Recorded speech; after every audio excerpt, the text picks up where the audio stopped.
بسم اللہ الرحمن الرحیم۔ السلام علیکم ورحمۃ اللہ وبرکاتہ۔ نماز عشاء کے بعد رزق کا بند تالا کھولنے والی دعا۔ اگر نماز عشاء کے بعد آپ یہ دعا پڑھ لیتے ہیں، سر پر ہاتھ رکھ کر یہ دعا پڑھتے ہیں، نصیب کا بند تالا اسی وقت کھل جائے گا اور ہر حاجت پوری ہوگی۔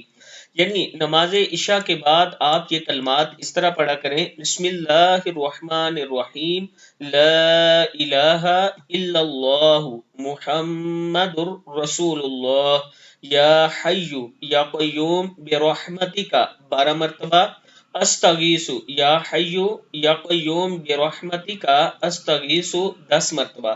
یہ اوپر جو کلمہ ہے لا الہ الا اللہ محمد الرسول اللہ 12 مرتبہ، یا حی یا قیوم برحمتک استغیث 10 مرتبہ، اشہد ان لا الہ الا اللہ و اشہد ان محمدا عبدہ ورسولہ 10 مرتبہ، سبحان اللہ و بحمدہ سبحان اللہ العظیم 4 مرتبہ آپ نے یہ پڑھنا ہے۔ اللہ تعالی ہم سب کو اس پر عمل کرنے کی توفیق عطا فرمائے۔